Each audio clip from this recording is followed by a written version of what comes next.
stay at home, social distancing, dan being kreatif. Jadi hari ini kita akan sedikit beralih pada wacana-wacana tentang rubrik gambar yang dimana kita inisiasi melalui menggunakan tab ya, fasilitas tab. Adapun kenapa mengaktifasi ini lagi, karena terkait dengan Oke, kita mulai menu awal, buka paper draw atau juga ada beberapa yang lain.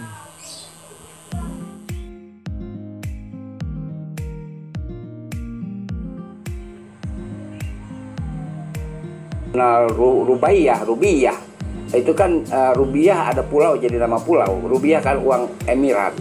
Kalau itu dia sudah kenal. Nah, peredarannya kapan? Peredarannya sekitar 10-11 merata peredaran mata uang. Kalau nggak ada mata uang nggak bisa bikin apa-apa. Nggak ada alat tukar. Jadi Banda Aceh dari utara kita mulai, ya kan. Banda itu artinya juga itu abad ke-10 juga. Banda Aceh mungkin abad-abad itu. Mungkin dia bareng dengan apa namanya Samudra Pasai, ya kan, kerajaan gitu. Itu power system Samudra Pasai. Tapi Banda Aceh kan bukan. Ini sebelum ada kerajaan Aceh ya, sebelum Kesultanan Aceh. Itu dulu apa namanya zona ekonomi. Lalu kita lihat kemudian Bandar Lampung, ya kan. Bandar Lampung itu kuat loh tentaranya. Pernah ada serangan dari arah Banten, ya kan, ke Bandar patahkan.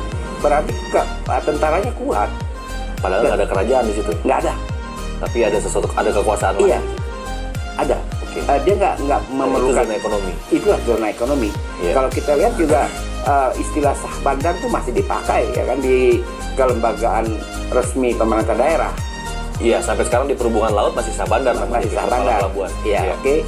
Lalu kita masuk Jakarta. Tadi kita sudah ceritakan banyak. Ini disebut bandar juga. Dan istilah bandar untuk Jakarta itu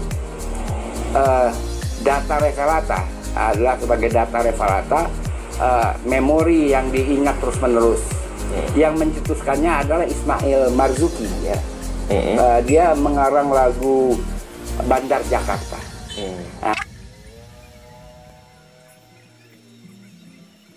Bandar Jakarta itu menceritakan tentang pelabuhan Sunda Kelapa menjelang senja. Itu bandar Sunda Kelapa ini mempunyai tentara yang kuat, dan akses ke Bandar Sunda Kelapa itu ada pintu besar. Namanya, kalau pernah tahu nama jalan pintu besar itu kan dipasang di depan stasiun kereta api Jakarta Kota sekarang. Itu besar, itu ditutup kalau sore, jadi nggak sembarangan orang bisa masuk ke daerah itu. Jadi tidak ada pengaruh dari kerajaan manapun terhadap Bandar Sunda Kelapa.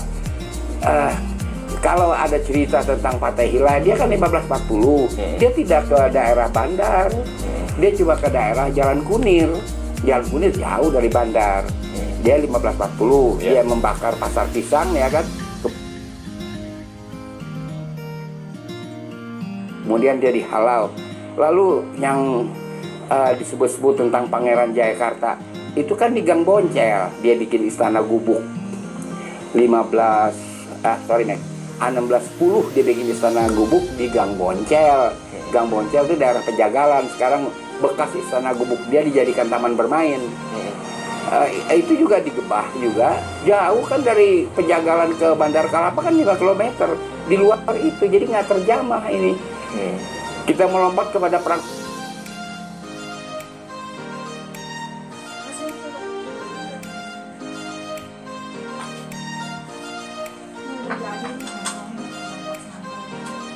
Sultan Agung juga tidak mengambil wilayah Bandar Kelapa, jangan salah.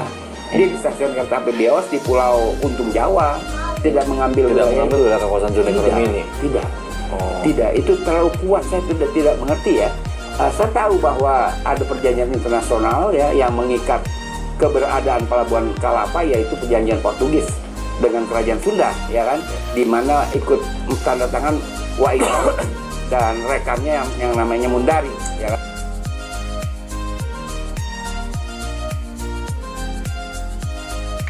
ada tanda tangan mereka. Di samping itu kenapa orang sangat indahkan? Terutama adalah kekuatan militer. Kekuatan militernya. Kekuatan militernya. Semua. Jadi ini semua zona ekonomi pasti punya militer. Punya kekuatan militer. Begitu.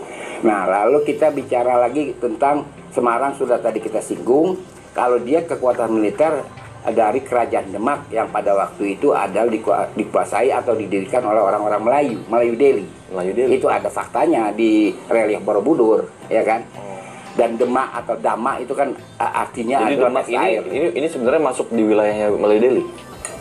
Orang Melayu Delhi yang mendirikan Kerajaan Demak. Oke. Pada abad 10 juga. Oke. Nah, dialah yang tapi tidak berbahasa Melayu, Be, ya?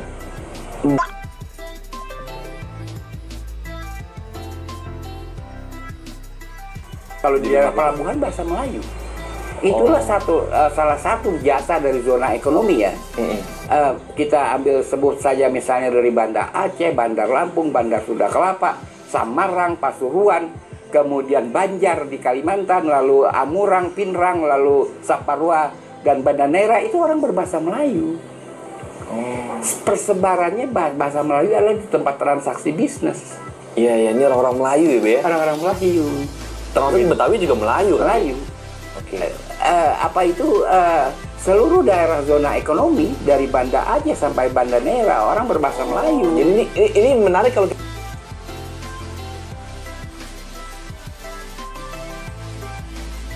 kita kait-kaitkan dengan penyebaran bahasa Indonesia nih, Be. Iya. Bukan kerajaan, maaf ya. Iya, maaf cakap. Iya. Karena kerajaan juga banyak posisinya rada ke dalam kan. Jauh dari Di hutan maksudnya. jauh dari apa namanya? Rada luar. Jauh dari pelabuhan. Oke. Sementara pusat perdagangan dulu di pelabuhan. Di pelabuhan, pusat kehidupan, pusat peradaban di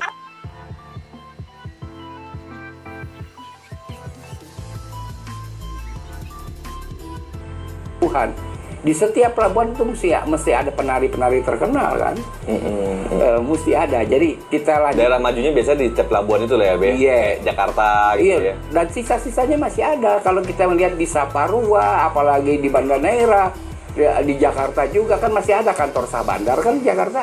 Masih ada di daerah Pasar Ikan. Masih ada. Jadi gedung-gedung bagus di daerah-daerah zona ekonomi. Ya kan, kalau kerajaan kan yang dia bangun istananya aja. Be, kerajaan kan punya aset juga, Be.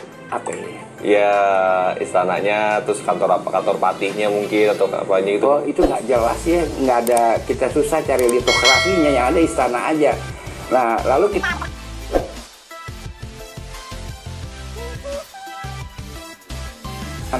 Pasuruan militernya luar biasa. Kita udah cerita berkali-kali bagaimana dia menghalau 50.000 tentara Yahudi dan 30.000 mati. Itu ada laporan resmi yang dioke oleh university dunia tuh. Mendes Pinto, iya kan? Iya. Kekuatannya luar biasa, kekuatan militer. Iya. Lalu kita masuk lagi ke daerah Banjar kan, yang baru kemudian kerajaan Banjar itu 1520. Tapi sebelumnya kan sudah abad 10-11 rata-rata berdiri zona-zona ekonomi karena peredaran uang sudah merata. Peredaran uang sudah merata. Nah, itulah di dalam sejarah ya, kita harus menggunakan variabel ekonomi. Nggak bisa nggak pakai variabel ekonomi. Tapi gini, Be, di semua zona-zona ekonomi yang berada di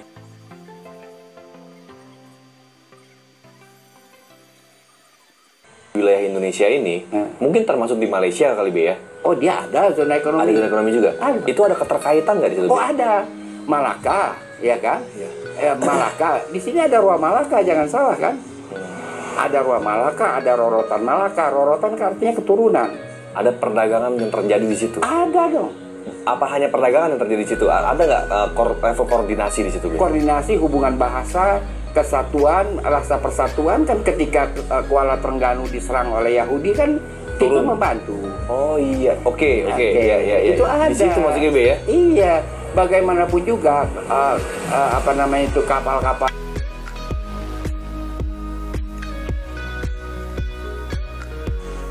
yang datang dari benua Asia, benua Afrika itu kan mesti ke Kedah dulu baru masuk Banda Aceh.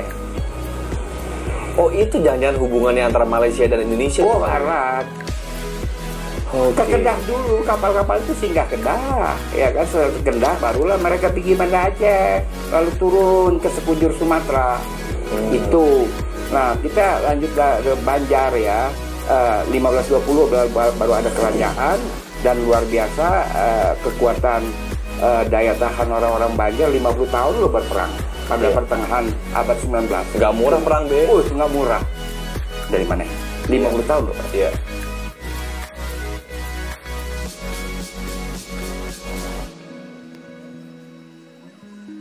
Juga Buleleng, Iya. ya kan, Bali, Iya. 50 tahun juga. Iya. Nggak murah itu perang 50 tahun. Termasuk juga di Bali pun bandarnya itu Ada, tapi saya belum kaji di sebelah mana. Dia mesti ada bandar. Bali mesti punya zona kerajaan tapi, ekonomi. Be. Ya? Bali punya kerajaan tapi, Be. Dia ada kerajaan, tapi juga ada zona ekonomi, jangan salah. Tapi di Bali Ya, itu kerajaannya banyak ya, Be ya? ada, tapi menurut saya itu yang agak sebelah utara yang berbahasa Melayu itu. Oh. Kan ada penduduk yang berbahasa Melayu di Iya, sebelah iya. utara menurut saya. Tapi saya belum pinpoint yang mana gitu kan. Iya. Bima juga ada, Bima ya kan. Tapi saya juga belum point di sebelah mana persisnya. Lalu kita bicara tentang Banjar juga. Lalu kita bicara tentang Amurang. Rumah-rumah kuno di Amurang. Penguasa adat ada kan. Oke. Sama dengan yang kita udah bicara tentang Tapanuli kan. Lalu kita bicara lagi di selatannya, di Sulawesi Selatan itu Pinerang kan. Ya kan, itu juga zona ekonomi. Pinerang juga bangunannya bagus-bagus, bangunan-bangunan lama dia. Iya. Itu memperlihatkan kaya. Lalu kemudian Saparua ya kan. Kita sudah cerita banyak tentang kekuatan militernya yang disegani di Indochina ya kan, Saparua. Bangunan-bangunan lama di Saparua juga masih ada. Ada juga bangunan Melayu di Saparua. Yang salah, ada bangunan Melayu.